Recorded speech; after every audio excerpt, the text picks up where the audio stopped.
Jesus disse, um espírito não tem carne. Fala pessoal, como é que vocês estão? Tudo bem? Você está aqui no canal do Jaime Gomes FT. Muito bom.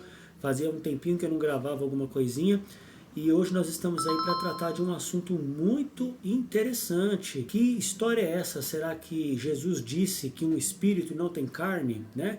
Eu tenho um texto aqui para trabalhar com vocês hoje, para a gente poder refletir um pouco, que está no livro de João, capítulo 4, numa conversa que ele teve ali com a mulher samaritana. Ele fala que os verdadeiros adoradores adorarão o Pai em espírito e em verdade. Veja esse texto e nós vamos tentar aqui mostrar para você o que é a ideia popular de espírito e o que seria realmente essa ideia de espírito na Bíblia, né?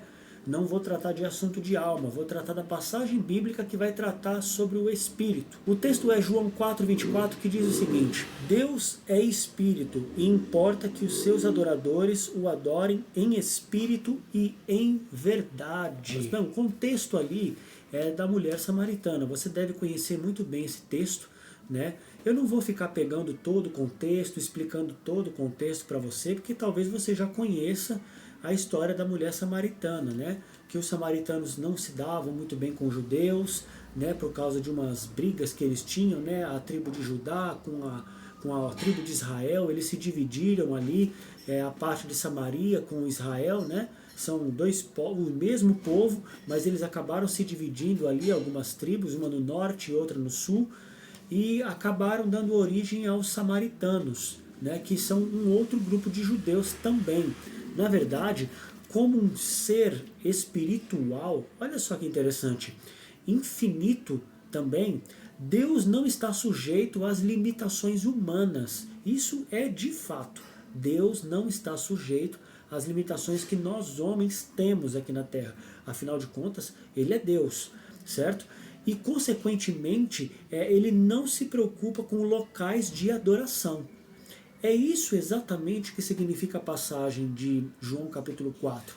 Porque para os judeus só havia uma localidade para que os verdadeiros adoradores, no caso os judeus, adorassem a Jesus, que era no templo de Jerusalém. Mas aí Jesus faz uma grande afirmação para aquela mulher de que vai chegar o momento, vai chegar a hora em que não vai mais precisar ser adorado a Deus especificamente no templo judeu em Jerusalém. Aonde você estiver, você adoraria a Deus em espírito e em verdade. Interessante que essa frase ficou muito popular, porque na mentalidade de muitas pessoas hoje, da palavra alma, da palavra espírito, que o senso comum mostra através de vários filmes que a gente vê por aí, e imagens também, propagadas aí no Google, né? Você vê que as pessoas elas têm uma imagem de espírito como uma coisa imaterial que sai de dentro do homem. Para muitas pessoas, espírito, na verdade, é isso. Mas será que realmente procede essa afirmação? Eu gostaria de ver com você aqui um livro de Marcos, capítulo 7 e o versinho 7. Olha o que Jesus disse para os escribas e os fariseus. E em vão me adoram, ensinando doutrinas que são preceitos de homens. Viu só? Nessas palavras aqui, Jesus falou para os fariseus que eles adoravam a Deus em vão. Os próprios judeus adoravam a Deus em vão. Interessante, outro detalhe que eu tenho aqui para dizer para você sobre essa questão de Deus é espírito, é que, em um outro detalhe, Deus tem uma natureza essencialmente espiritual, diferente de nós que possuímos uma natureza carnal. O fato que muitas pessoas imaginam Deus, por exemplo, as pessoas têm uma imagem de Deus da seguinte forma, muito prática e muito fácil para você poder entender. As pessoas imaginam que Deus não tem carne e não tem osso. Essa é a imagem que as pessoas imaginam de um ser espiritual, como por exemplo o Espírito Santo, Deus, Jesus e os anjos. Para nós, seres humanos, o senso comum, o que a maioria das pessoas pensam, é que seres celestiais não possuem corpo de carne e osso. Será que isso realmente procede? Veja que interessante. Quando fala que Deus é espírito, há uma figura de linguagem que a gente usa muito, chamada antropomorfismo. Antropos, em grego, significa homem. Morfismo significa forma. Então é forma de homem, ou a forma de Deus. Então, antropos sendo homem e morfê sendo forma, muitas pessoas atribuem na Bíblia que ela possui essas figuras de linguagem chamada antropomorfismo, uma linguagem humana para descrever os sentimentos divinos. De fato, há alguns textos que exigem essa figura de linguagem chamada antropomorfismo. Mas no caso, em algumas, não. Não são todas as passagens bíblicas que possuem essa figura de linguagem chamada antropomorfismo. Por exemplo, o livro de Salmos, capítulo 34, versículo 15, diz: os olhos do Senhor voltam-se para os justos, e os seus ouvidos estão atentos ao seu grito de socorro. Você acha que Deus possui uma pálpebra, possui olhos como nós? Eu creio que sim. Eu creio que sim. É lógico que a forma do corpo de Deus é muito superior à nossa. Quando João estava na ilha de Patmos, que ele viu Jesus glorificado, lá no capítulo 1, disse que os olhos de Jesus, na visão, era como chamas de fogo, mas ali se tratava de uma visão. Você acha que Jesus tem olhos pegando fogo, como chamas de fogo? Então a Bíblia está cheia de figuras de linguagem que a gente precisa entender. Veja que interessante também é que Deus possui olhos e Deus possui ouvidos. Será que isso também seria um antropomorfismo? Será que Deus não tem ouvidos como a gente? Será que Deus não tem boca, não tem nariz? A Bíblia descreve que Deus possui sim essas características humanas. É lógico que o ouvido dele é muito mais excelente do que o nosso. A gente não pode querer comparar a nossa natureza hoje pecaminosa com a natureza divina de Deus. Agora, olha que interessante, no Salmo capítulo 91, versículo 4, diz assim: cobrir-te-á com as suas penas, e sob suas asas estarás seguro. Aqui sim, nessa passagem de Salmos, está se tratando de um antropomorfismo. Porque Deus não é uma ave para estar cobrindo o seu povo com penas. Aqui sim, eu creio que se trata de um antropomorfismo, de uma figura de linguagem, certo? Porque Deus não é uma ave. Agora, também no livro de Isaías, capítulo 59, e o versinho 1, diz que a mão do Senhor não está encolhida para que não possa salvar, nem surdo o seu ouvido para que não possa ouvir. Então, realmente, Deus possui ouvidos para estar atento às nossas orações. Possui boca, possui mão, possui nariz. Veja o que disse, por exemplo, o livro de Salmos, capítulo 110, verso 1. Disse que o Senhor é o meu Senhor. Assenta-te à minha direita até que eu ponha os teus inimigos debaixo dos teus pés. É óbvio que eu vou imaginar que Deus, mesmo ele sendo infinitamente maior do que nós, é lógico que ele possui pés. Afinal de contas, quando ele fez Adão à imagem e semelhança dele mesmo, lá no Jardim do Éden. Mas eu não vou entrar nesse detalhe de Adão agora.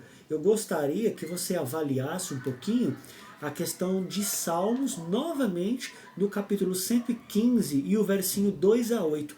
Veja o que diz os Salmos. Tem boca e não falam, tem olhos e não veem, tem ouvidos e não ouvem, tem nariz e não cheiram. Suas mãos não apalpam, som nenhum sai da garganta.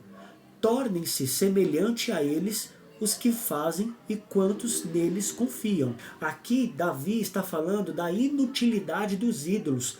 Quando os homens fazem as suas estatuetas, sejam santos de qualquer denominação que for, eles colocam nariz, eles fazem uma imagem de escultura, com nariz, com boca, com ouvido, com braços, com dedos. E não possuem vida nessas imagens de escultura. Você concorda? Agora, veja, Deus é o oposto aos ídolos. Deus sim possui ouvido e ele ouve.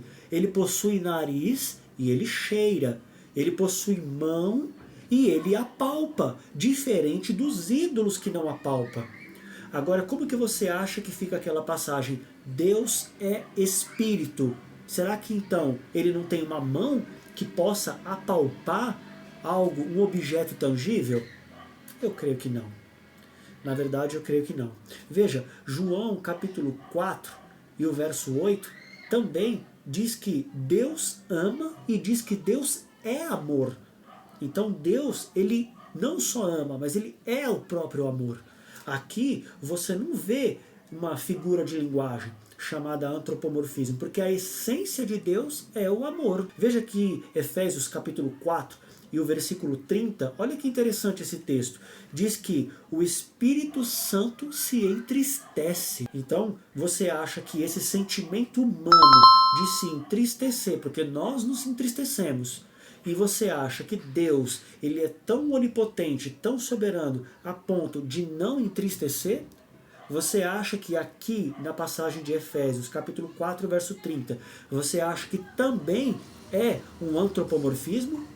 Eu creio que não, porque por mais que Deus seja Deus, mas ele possui sim sentimentos, não humanos como o nosso, mas ele possui sentimentos, porque Deus não é um robô. Então, queridos, eu fico tentando imaginar como a mentalidade de muitas pessoas hoje, ao ler esse texto de João capítulo 4, verso 24, conforme a mentalidade grega que muitos tinham sobre Deus. Por exemplo, se você for ver o livro de Apocalipse, por exemplo, capítulo 6 e o verso 16, diz que fala da ira do cordeiro. Você já viu um cordeiro irado?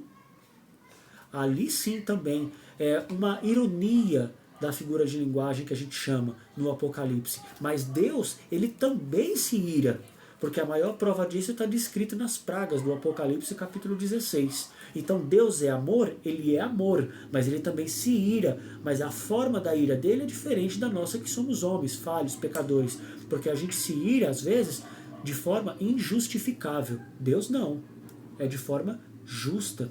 Você não concorda? Agora, a imagem de Deus no homem, ela foi implantada.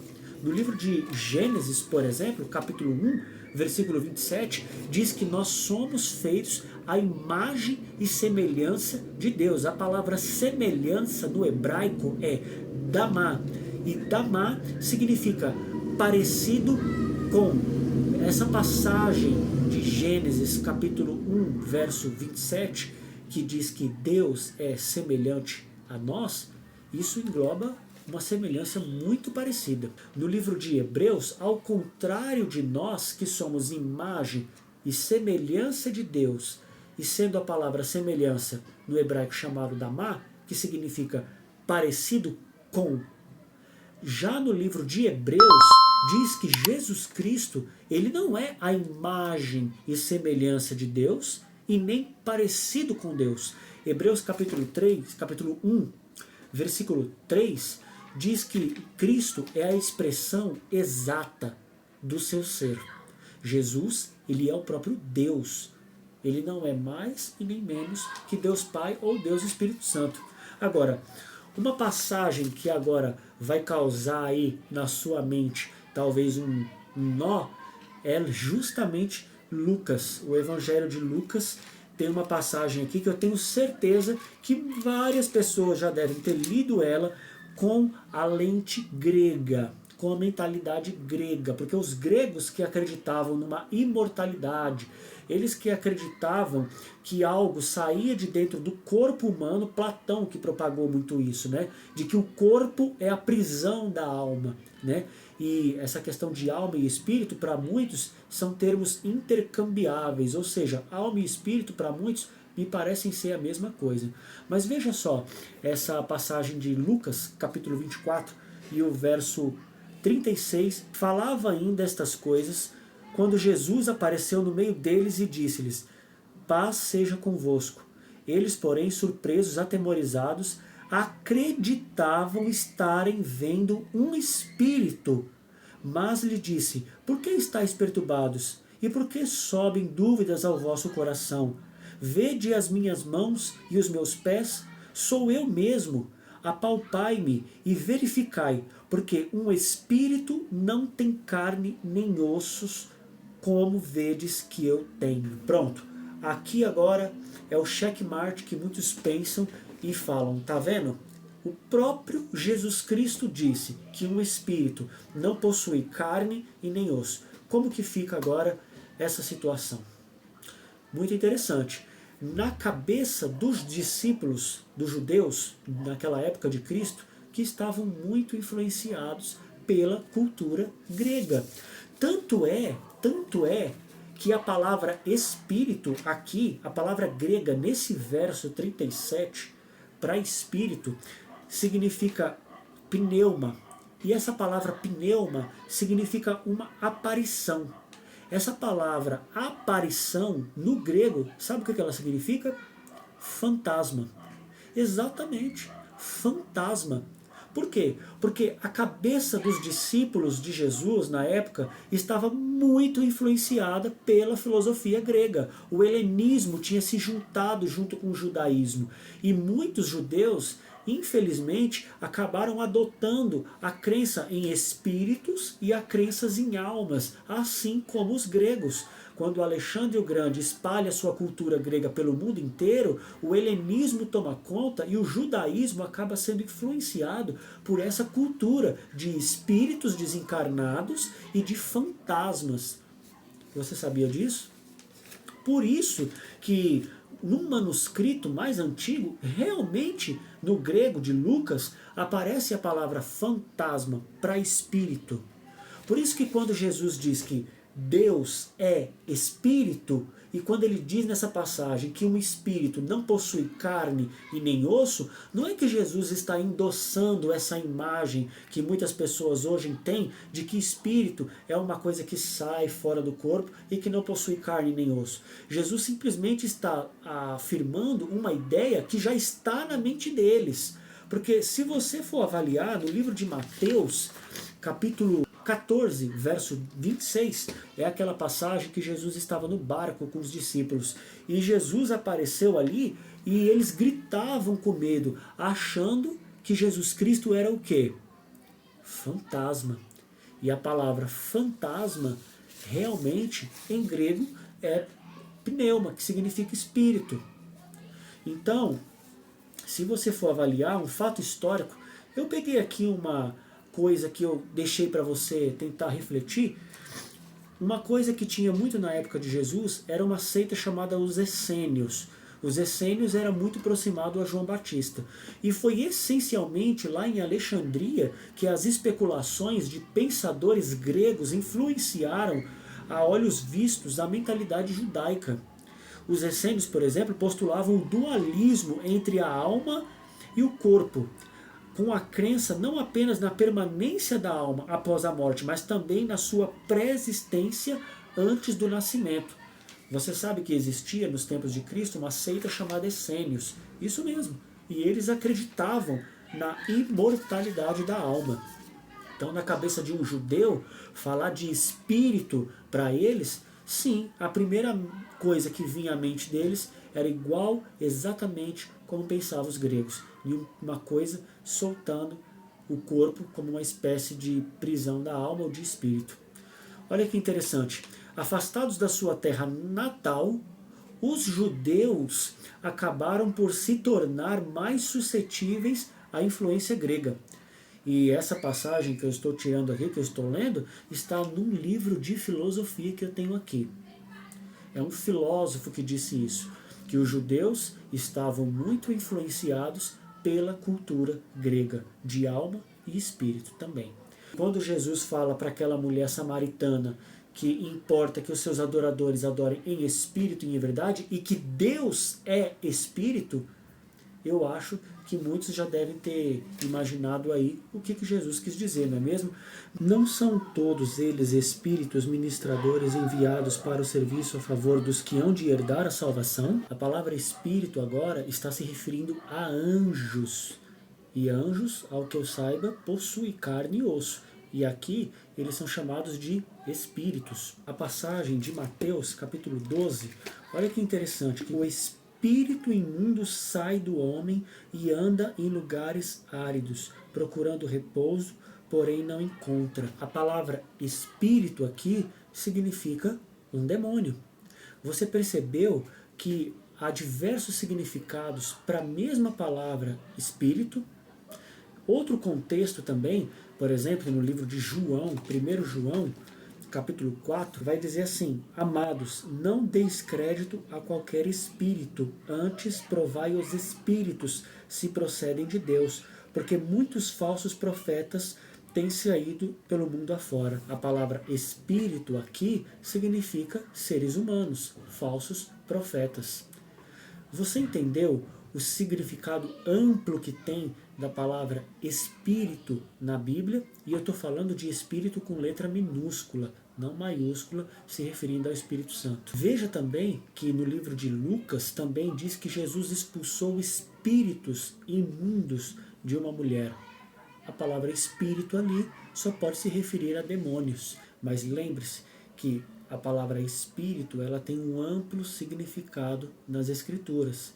Por isso que quando ele diz que Deus é espírito, eu não acredito que, como muitos pensam, a mentalidade grega que eles têm de que seja algo que atravesse parede e que não possua carne e osso, como essas imagens que talvez você pode ver por aí se você der uma googada, como o senso comum pensa. Espero que você tenha gostado do conteúdo. Dá um like, se inscreva no canal. Deus abençoe você. Muito obrigado.